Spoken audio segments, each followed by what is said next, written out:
इस कहानी के दो मुख्य पात्र हैं। पहला महाराज दशरथ के कुलगुरु महर्षि वशिष्ठ, जो कि सप्तऋषियों में से एक माने जाते हैं।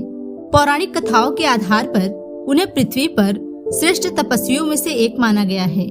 दूसरे राजा कौशिक, उन्हें ही आगे चलकर महर्षि विश्वामित्र के नाम से जाना गया। विश्वामित्र जन्म से ब्राह्मण नहीं थे, बल्कि वे क्षत्रिय थे। उन्हें राजा कौशिक के नाम से भी जाना जाता है। राजा कौशिक कुशनाथ के पोते और महाराज गति के पुत्र थे। पौराणिक कथाओं में उनका वर्णन बहुत ही कुशल और सौम्य शासक के रूप में मिलता है। बहुत समय पहले की बात है। महर्षि वशिष्ठ अपने आश्रम में अपने परिवार के साथ सुखमय जीवन व्यतीत कर रहे थे। महर्षि के ऊपर बहुत से देवताओं के आशीर्वाद थे।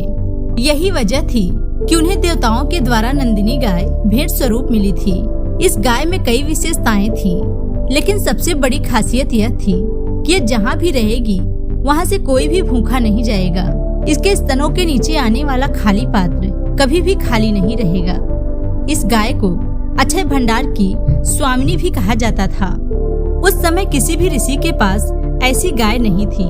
उस दिन सूरज की लालिमा को देखकर ही महर्षि वशिष्ठ ने यह कह दिया था कि आज कोई खास उनकी कुटिया में आने वाला है। और हुआ भी ऐसा ही। राजा कौशिक अपनी विशाल सेना के साथ उन्हीं के आश्रम में पधार गए। महर्षि वशिष्ठ को पता था कि राजा कौशिक ब्राह्मणों का बहुत अधिक सम्मान करते हैं, इसलिए वे खुद राजा कौशिक के देखभाल का जिम्मा अपने कंधों पर ले लिया। राजा कौशिक को मालूम था कि महर्षि का आश्रम बहुत छोटा सा है, इसलिए उन्हें महर्षि से किसी भी आवभगत की उम्मीद नहीं थी। लेकिन महर्षि वशिष्ठ ने खुद राजा कौशिक और उनके सेना की बहुत अच्छे से आवभगत की। सभी सैनिकों का अच्छे से ख्याल रखा गया। उन्हें स्वादिष्ट व्यंजन परोसे गए। यह देखकर राजा कौशिक अत्यंत प्रसन्न हुए। महर्षि वशिष्ठ के आश्रम में माता अन्नपूर्णा का वास नजर आने लगा। राजा कौशिक टहलने के लिए जंगल की तरफ निकल गए। उस वक्त उन्होंने सोचा, जैसे अच्छे राजघरानों में भी तुरंत इतने लोगों के खाने का इंतजाम करने में व्यवस्थापक की हालत खराब हो जाती है। किसी ने अचानक पहुँचे इतने लोगों का कितने अच्छे से आवभगत किया। मुझे पूछना चाहिए कि उन्होंने ऐसा कैसे कर लिया। जंगल से लौटने के बाद राजा कौशिक ने संकोचवश महर्षि वशिष्ठ से पूछा कि हे मुनिवर, इतनी छोटी सी जगह होते हुए भी आपने इतनी बड़ी सेना के भोजन का इंतजाम कैसे किया। इस पर महर्षि वशिष्ठ ने कहा कि उनके पास अद्भुत शक्ति वाली एक गाय है जिसका नाम नंदिनी है। वह स्वर्ग में रहने वाली कामधेनु गाय की पुत्री है। उसके पास ऐसी शक्तियां हैं जिसकी वजह से यहाँ पर आने वाला कोई भी इंसान भूखा नहीं जाता। उसकी शक्तियों से लाखों लोगों का भरण पोषण किया जा सकता है। मुझे यह गाय देवताओं ने भेंट स्वरूप प्रदान किया है। नंदिनी गाय की महिमा को सुनकर राजा कौशिक के मन में लोभ आ गया। उन्होंने उस गाय को देखने की इच्छा जाहिर की। महर्षि वशिष्ठ ने भी उनके इस इच्छा की पूर्ति की। महर्षि राजा कौशिक को नंदिनी गाय के सामने लेकर गए। इसके बाद महर्षि ने नंदिनी गाय से कहा कि हे देवी कामधेनु, आज तुम फिर से मेरे वचन को पूरा करो और राजा को अतिथि मानकर उनके खाने का प्रबंध करो। ऋषि वशिष्ठ नंदिनी गाय से इस प्रकार बात कर रहे थे जैसे वह भंडार गृह के कुशल अधिकारी से बात कर रही हो। यह सब देखकर राजा कौशिक को काफी आश्चर्य भी हो रहा था। इसके बाद नंदिनी गाय ने राजा कौशिक के सामने गर्दन झुकाया। जैसे ही नंदिनी गाय ने राजा कौशिक के सामने अपनी गर्दन झुकाया, वैसे ही कई सारे व्यंजन राजा के सामने उपस्थित हो गए, जिन्हें देखने के बाद राजा कौशिक को बहुत ही आश्चर्य हुआ और उनके अंदर लालच का भाव आ गया। उनके मन में ये ख्याल आया कि इस गाय की असली जगह मेरे महल में है। मुझे ये नंदिनी गाय किसी भी कीमत पर चाहिए। दोस्तों, महर्षि वशिष्ठ और महर्षि विश्वामित्र की यह कहानी रामायण से ली गई है। राजा कौशिक ने महर्षि वशिष्ठ से नंदिनी गाय उन्हें देने के लिए कहा। उन्होंने ये भी कहा कि इसके बदले में उन्हें जितनी कीमत चाहिए वे उन्हें देंगे। महर्षि वशिष्ठ ने बड़ी ही विनम्रता के साथ राजा का ये प्रस्ताव ठुकरा दिया। इसके बाद राजा कौशिक ने नंदिनी गाय के बदले 1 लाख गाय देने का प्रस्ताव भी दिया। ऋषि वशिष्ठ को जरा सा भी अंदाजा नहीं था कि राजा कौशिक उनके सामने ऐसा प्रस्ताव रखेंगे। ऋषि वशिष्ठ ने राजा कौशिक को जवाब दिया कि मैं 1 लाख या 1 करोड़ गाय लेकर भी यह गाय नहीं दूंगा। आपको पता होना चाहिए ये मुझे भेंट में मिली है और मैं इसे दान नहीं कर सकता। ऋषि वशिष्ठ को ऐसा महसूस हो रहा था कि राजा कौशिक को अपमान महसूस हो रहा है, इसलिए उन्होंने कहा कि हे राजन, हम आपकी प्रजा हैं, हम आपके अधीन रहते हैं। राजा का धर्म प्रजा की रक्षा करना होता है, उनसे मांगना नहीं। ऐसे बहुत से कारण हैं जिसकी वजह से मैं 1 गाय तुम्हें नहीं दे सकता। हो सके तो मुझे माफ करें। ऋषि वशिष्ठ की बातें राजा कौशिक को छलावा लग रही थी। ऐसा कहा जाता है ना, विनाश काले विपरीत बुद्धि। ऐसा राजा कौशिक के साथ भी हो रहा था। उनके अंदर लालच का भाव इतना अधिक हो गया कि उन्हें कुछ भी सही गलत का समझ आना बंद हो गया। उन्होंने अपने सैनिकों को यह आदेश दिया कि मुझे यह नंदिनी गाय किसी भी हालत में चाहिए। इसके लिए अगर तुम्हें महर्षि पर आक्रमण भी करना पड़े तो वो भी करो, लेकिन मुझे ये गाय लाकर दो।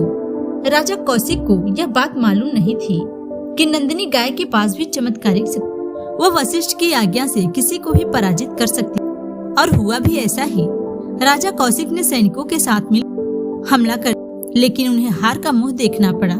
महर्षि वशिष्ठ ने राजा की इस हरकत के बाद उनके एक पुत्र को छोड़कर सभी को मृत्यु का श्राप दे दिया। इसके बाद राजा कौशिक महल की तरफ निकल। वहां पहुंचने के बाद धीरे धीरे उनके एक पुत्र को छोड़कर सभी की मृत्यु हो गई। राजा कौशिक के अंदर बदले की भावना जाग गई। उन्हें किसी भी हालत में महर्षि वशिष्ठ से बदला लेना था। इसके लिए उन्होंने राजपाट पुत्र को सौंपकर खुद जंगल की तरफ प्रस्थान कर गए। वहां जाकर उन्होंने कई साल तक शिव की तपस्या की। शिव जी राजा की तपस्या से प्रसन्न हो गए और उन्होंने वरदान मांगने को कहा। राजा कौशिक ने कई सारे दिव्यास्त्र मांगे। शिव जी ने उनकी मनोकामना को पूरा किया और उन्हें कई दिव्यास्त्रों का स्वामी बना दिया। शस्त्र मिलने के बाद राजा कौशिक को अभिमान हो गया। उन्हें पुरानी बातें याद आने लगी। उनके मन में लालच आ गया कि शक्तियों की मदद से वे महर्षि वशिष्ठ को परास्त कर नंदिनी गाय को हासिल कर लेंगे। उन्होंने महर्षि की ओर रुख कर लिया और उनके ऊपर फिर से आक्रमण किया। लेकिन महर्षि वशिष्ठ के पास भी कई सारी दिव्य शक्तियाँ थी। उन्होंने अपने बुद्धि और दिव्य शक्तियों की मदद से राजा वशिष्ठ की शक्तियों को खत्म कर दिया। राजा कौशिक के कार्यों से आहत होकर महर्षि वशिष्ठ ने ब्रह्मास्त्र चला दिया। इससे पूरी धरती पर संकट का खतरा पैदा हो गया। सभी देवों के आग्रह के बाद वशिष्ठ का क्रोध शांत हुआ और उन्होंने अपना ब्रह्मास्त्र वापस ले लिया। दूसरी ओर राजा कौशिक को भी यह समझ आ गया कि वो सारी शक्तियों के बाद भी साधना से अर्जित की गई शक्तियों को नहीं जीत। कितनी भी शक्तिशाली और पराक्रमी राजा क्यों न हो, सिद्धि से प्राप्त की गई शक्तियों के सामने वह कुछ भी नहीं। उन्हें यह भी एहसास हुआ जीवन में लालच सबसे बुरी चीज है। इससे इंसान की आत्मा खत्म हो जाती है। उसे सही और गलत के बीच का अंतर समझ नहीं आता। इसलिए लालच करने से अच्छा है खुद को काबिल बनाइए, जैसा महर्षि वशिष्ठ ने किया। देवताओं ने उनकी काबिलियत की वजह से ही उन्हें नंदिनी गाय भेंट में दी थी। दूसरी बार वशिष्ठ से हार के चलते राजा कौशिक को गहरा आघात लगा और वे मान लेते हैं बाहरी ताकत और अहम योग शक्ति के आगे कुछ भी नहीं है। इसके बाद राजा कौशिक तप और एकांत शिक्षा की बदौलत ऋषि वशिष्ठ से श्रेष्ठ बनने का प्रण लेते हैं। वो दक्षिण दिशा की ओर चले जाते हैं, जहां वो अन्न त्याग कर कठोर तपस्या करते हैं, जिससे उन्हें राजसी पद मिल जाता है। लेकिन उन्हें फिर भी संतुष्टि नहीं मिलती है। कौशिक ब्रह्म ऋषि बनने की इच्छा पूरी करने के लिए फिर से तपस्या में लीन हो जाते हैं। इस बार वो सांस रोककर कठिन तपस्या करते हैं। जब उनके शरीर का तेज सूर्य के समान चमकने लगता है तो उन्हें अपने क्रोध पर भी विजय मिल जाती है। उनकी चाहत और मेहनत को देखकर ब्रह्मा जी ने उन्हें ब्रह्म ऋषि का पद दिया और यही दौर था जब विश्वामित्र ब्रह्मा जी से ओम का ज्ञान प्राप्त हुआ था। इतनी कठिन तपस्या दृढ़ निश्चय के बाद महर्षि वशिष्ठ जी ने भी उन्हें माफ कर दिया और उन्हें ऋषि के रूप में स्वीकार कर लिया। और इस तरह राजा कौशिक महर्षि विश्वामित्र के रूप में प्रसिद्ध हुए। इस कहानी से हमें सीख मिलती है कि संतोष से बड़ा कोई धन नहीं है और लालच से बड़ी कोई बीमारी नहीं है। एक बार लग जाए तो पूरा जीवन खराब कर सकता है। जीवन में हजारों लड़ाइयाँ जीतने से बेहतर है हम शांत रहकर खुद को जीतने का प्रयास करें।